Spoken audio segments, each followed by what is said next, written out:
Okay, so I want to tell a little story about some things that I did and some things that happened to me one time when I was younger.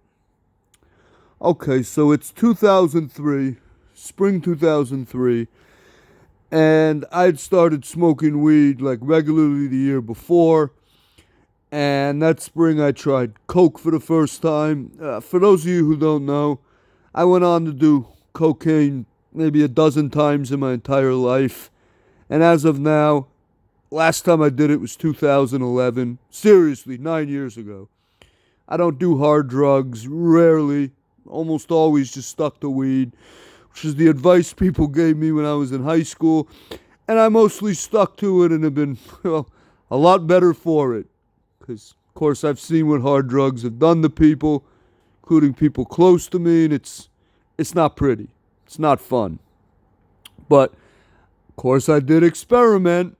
Did almost everything at least once. And at this point in time, me and Rachel were talking about trying shrooms for the first time. We just had this idea. We heard about it, or we had friends that had done it, and we're like, oh, we want to try this.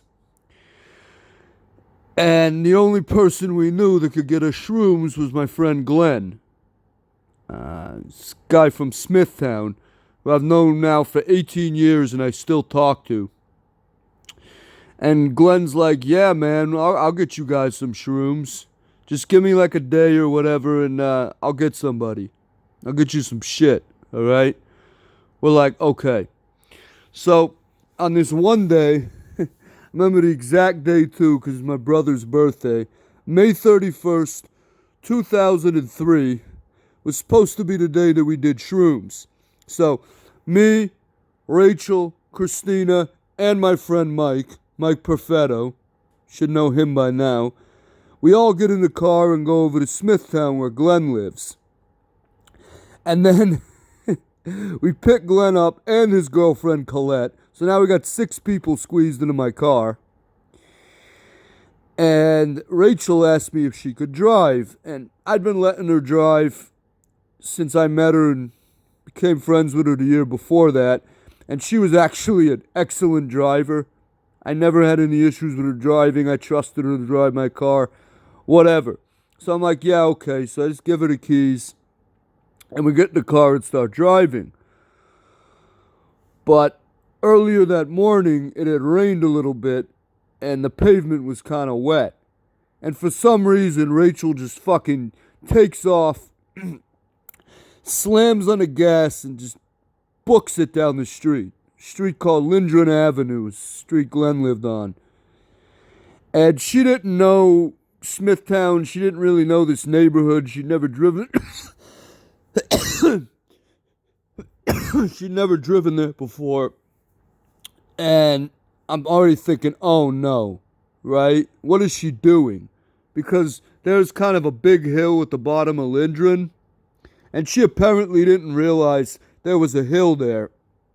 Despite the fact that we'd gone up the hill like 5 or 10 minutes earlier. I don't know what the fuck she was thinking. But before I could say, no, slow down, all of a sudden, the car starts to like fishtail out of control. And now my life is flashing before my eyes. I'd never been in a serious car accident. But she's doing like 50, 60 miles an hour on this block. And I'm like, she can't brake. What the fuck are we going to do? So, car continues to skid and fishtail. And at one point, she slammed into a curb on the side of the street, which she later told me she did purposely to slow the car down, which turned out to be really smart because at the bottom of Lindgren, the corner of Lindgren and this other road called Plymouth Boulevard, it's a T intersection, and right across the street was a big ash tree. So if she hadn't slowed the car down by doing that, we might have all slammed right into the tree. I was in the back seat, not wearing a seatbelt. And, yeah, we might have been fucked up. But somehow, the car manages to stop right in the middle of the intersection of Lindgren and Plymouth. Just right in the middle, basically blocking traffic. Well, of course the car stopped because now my axle was fucked. It was like bent 45 degrees, almost snapped off. My car was basically totaled. And within like 30 seconds, this lady walks up to us saying she's a medic, an EMT, asking to smell my breath to see if I'd been drinking at all. Because I jumped out and said I was driving because I heard something somewhere that if you get in a car accident with a learner's permit, which you didn't have a license yet, that you could get in trouble and it'll delay you getting your license. So I'm like, whatever. I'm not going to get in any trouble. It's just a car accident. So I'll take responsibility for it. So again, the woman thought it was me driving, checks my breath. Of course I wasn't drinking. And then Glenn and Colette, who were both on probation at the time, took off immediately. Like before that lady even showed up, they were already gone. And unfortunately, we had a 6-pack of beer in our trunk. We were going to go drink some beer, I guess, before we did shrooms or some shit. And I look at Rachel and Christina, I'm like, the cops are on their way, dump the fucking beer. And they didn't even try to argue with me. They walked down the block and like dumped it down a sewer, threw it in someone's trash can. And then they come back. Then a minute or two later, cops show up. Now, they didn't try to test me or anything. It was obvious I wasn't drunk. I hadn't been drinking at all. And, yeah. So, they processed the accident scene. And they sent for a tow truck.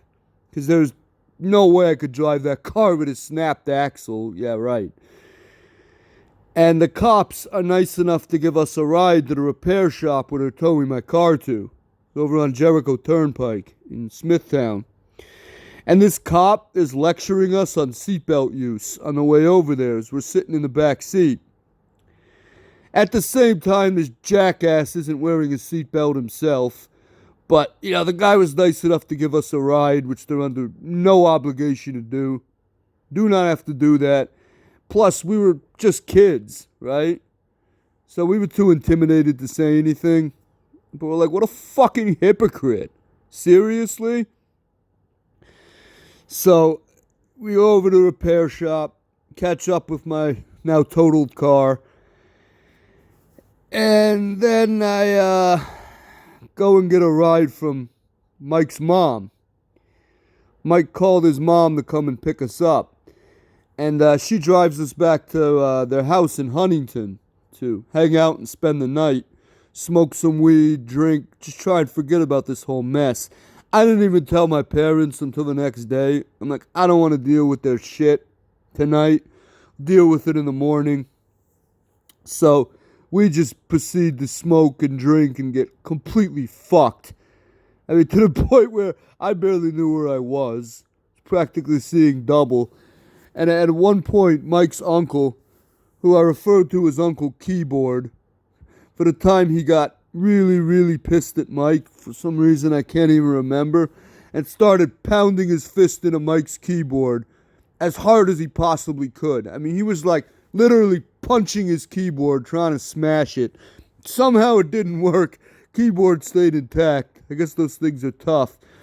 But yeah, after we're completely shit-faced, all of us, Uncle Keyboard goes, "Hey, I'm gonna fucking entertain the shit out of you guys." And he proceeds to make us laugh until we cried for like the next 2 hours. Then I passed out and went to sleep. And yeah, took about a month to get my car back. Wait for the insurance to cover it, whatever they would cover. And they did manage to fix it good as new, thankfully. But, yeah, so no shrooms that day. It kind of ruined our plans for shrooms. So now, that was May. Fast forward about 2.5 months. Now it's like mid-August. It was like August 20th or something like that. because my brother was coming home from summer camp, like the next day. And it was like the 23rd. And we go back to Glen again, and we finally get our shrooms. I'm like, oh, yay, great. Finally get to try it. Better late than never. So, take the shrooms back to my house. Now, only one of us was supposed to do it, right? And the other one was supposed to wait.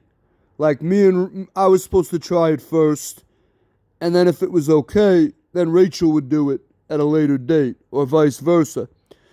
But we decided at the last minute, fuck it. You know, we have enough shrooms for both of us. Christina's here, Christina Borriello. So she could be like the shroom sitter for both of us. Fuck it, let's do it.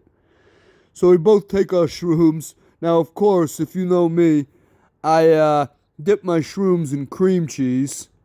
Yeah, I'm probably the only person in history to ever eat cream cheese and shrooms.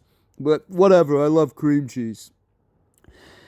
And Rachel took hers, and then we wait. It was supposed to be like 30, 40 minutes for it to start coming up. But unfortunately, about half hour into, maybe an hour into it, so we're already tripping now at this point. Starting to trip good.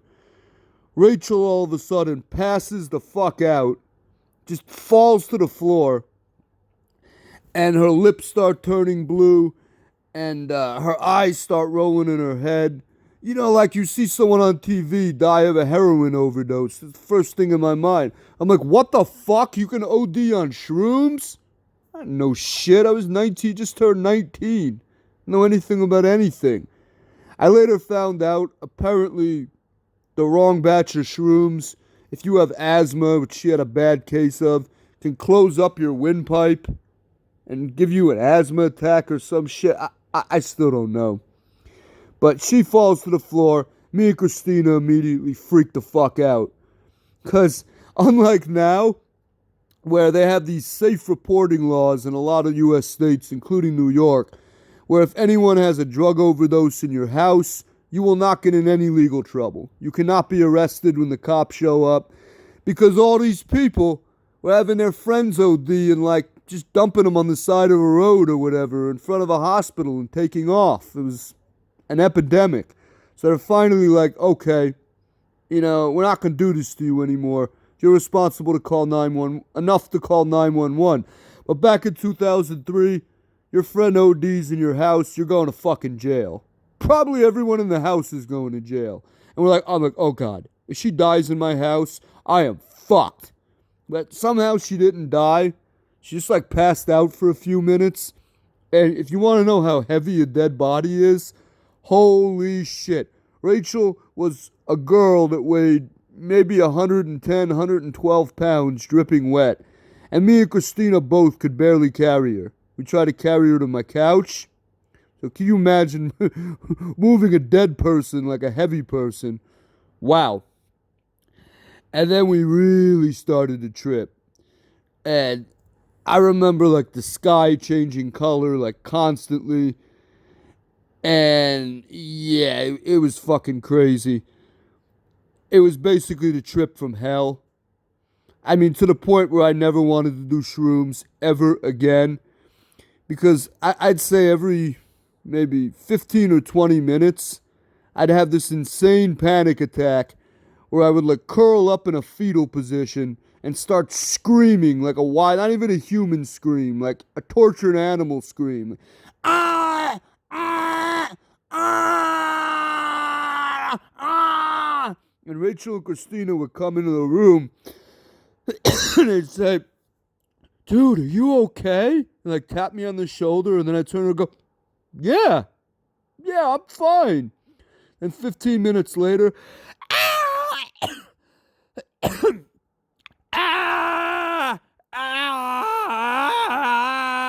hey, David, are you okay? Yeah. What's up? I'm good. Nothing wrong with me. And this repeated itself like a bunch of times to the point where Christina, she's basically in panic mode at this point. Between Rachel passing out and almost dying on the floor, me screaming like a tortured animal. She starts making phone calls, trying to find friends that were experienced with shrooms and hallucinogens in general. And then she gets this guy named Chris Eady on the phone. I didn't know him, never met the guy. Apparently, he was her biggest expert that she knew.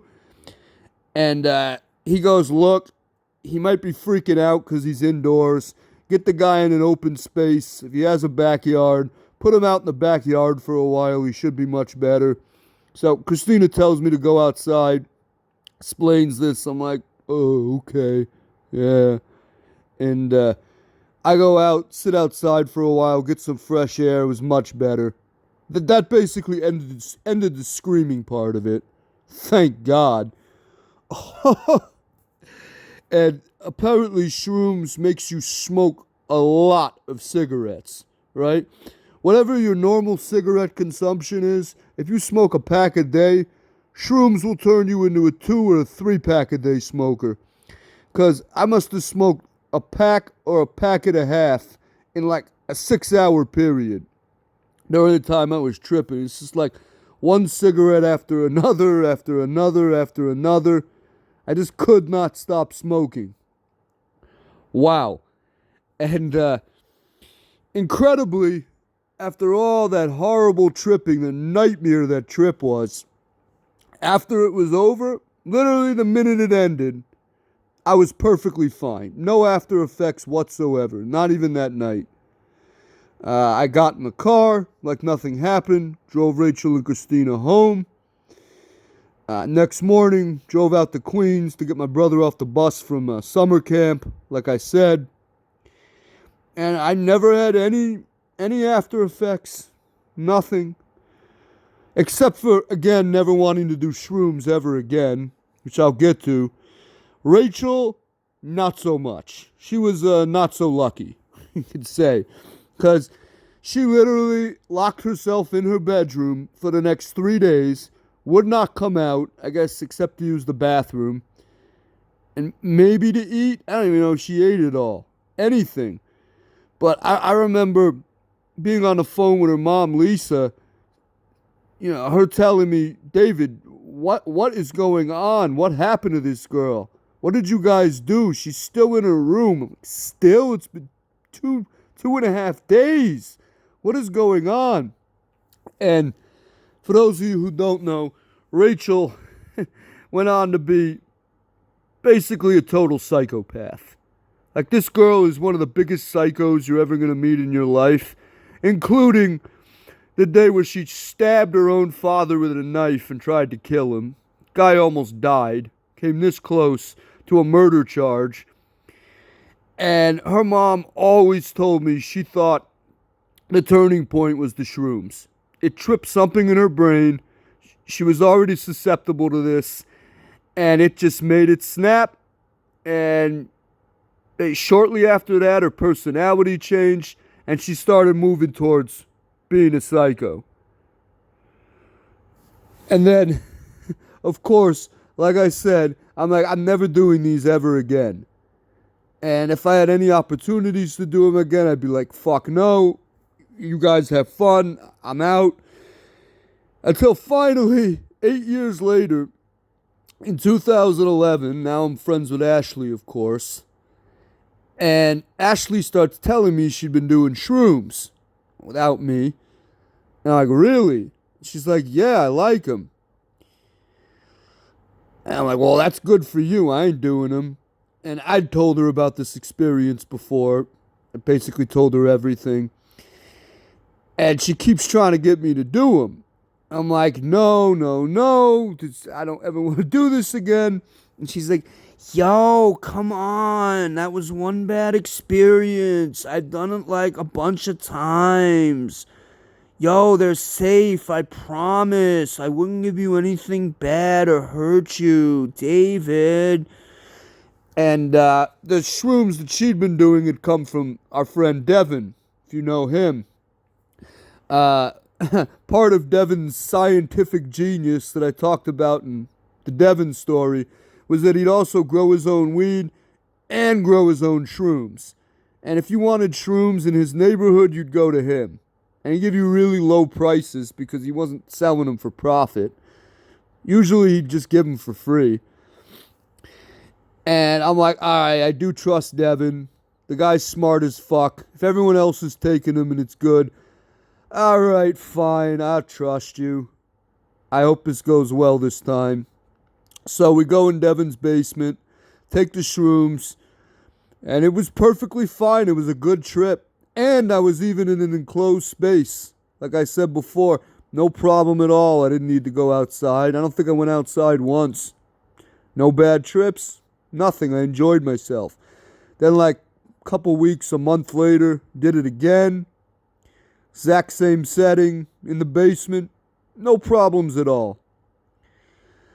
But yeah, that was the third and last time, and I have not done them again since 2011, although I wouldn't have a problem trying them again if I had the opportunity again.